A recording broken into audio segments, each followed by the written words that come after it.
oscilloscope, générateur de fréquence, alimentation de l'eau, quoi d'autre, station à soudure, donc pour faire de la soudure. Donc c'est un espace qui est utilisé pour réparer, certains viennent pour réparer les objets électroniques, d'autres viennent pour utiliser les équipements de mesure. Après, on a aussi des équipements pour faire de l'automatisation, on va dire, la programmation des cartes telles que Arduino. C'est les cartes qui sont utilisées pour automatiser des actions. Par exemple, s'il fait nuit, allume automatiquement la lampe, s'il y a une personne qui passe à la lampe. Donc, ces types de mouvement, nous avons des cartes qu'on utilise pour les programmer avec des capteurs, capteurs de mouvement, capteurs de température, etc. Donc ça, c'est de l'électronique aussi. Là, il y a quelques projets. Bon, attendez, je vais essayer de les brancher. C'est l'imprimante 3D. Regarde-moi ce que l'imprimante sort.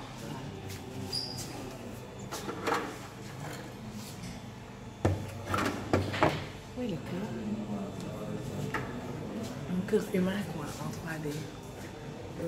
Il faut... Donc là, par exemple, c'est les étudiants en cycle licence qui ont réalisé ces horloges connectées. Voilà, donc ça affiche l'heure, changer la couleur si on veut. Voilà, ils ont réalisé ça ici. C'est un projet, quoi. Fraiseuse numérique, il y a de l'électronique derrière ici et ça c'est la découverte numérique. Après, ça utilise Arduino aussi. Oui, il y a Arduino derrière. Là, c'est des miroirs personnalisés. Donc, quand vous éloignez, vous avez l'effet multicolore et quand vous rapprochez, voilà, ça change de couleur. Donc, là aussi, c'est de l'Arduino, capteur de distance, il y a la carte Arduino derrière.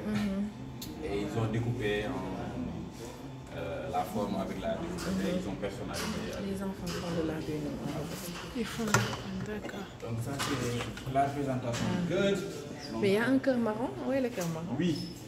Bon, des fois on déplace tellement de trucs. Mais ça, vous le faites avec Katia ou... Non, on utilise FreeCAD parce que Katia c'est payant. Voilà. Ah, le cœur est là. Katia est payant, on est plus sur des logiciels libres, libre et gratuit. Voilà. Donc là on est sur la partie 3D, imprimée 3D. Les objets en plastique que vous voyez sur l'étagère et d'à côté ont été réalisés grâce à ces machines-là. Donc les imprimantes 3D. Donc ils utilisent le plastique pour faire fondre la matière et ensuite en fonction du design que vous avez réalisé. Donc les moteurs vont se déplacer sur 3 axes, d'où le nom d'imprimante 3D, X, Y, Z.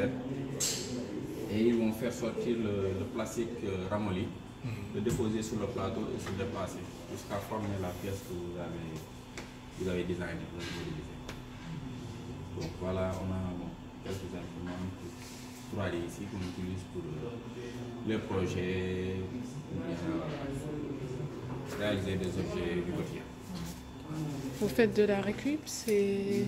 Oui, il y a une équipe qui travaille sur la récupération des bouteilles pour les transformer en filaments. Donc, la matière première. Ils découpent les bouteilles, ils les mettent sur la machine qui est là-bas. C'est la machine qui se charge de transformer la bouteille en filament. Et la machine était un projet d'ici en fait? Oui. En fait, chaque année, on organise un challenge, ça s'appelle un challenge. C'est 3 mois de stage qu'on donne à des étudiants. Et ils vont se challenger, ils vont former 4 groupes, ils vont se challenger sur une thématique. Donc voilà. Et la thématique, donc ce projet-là de 2 ans, c'était sur la sensibilisation et le recyclage des déchets plastiques. C'est ainsi qu'ils ont réalisé ce projet-là. Après, on a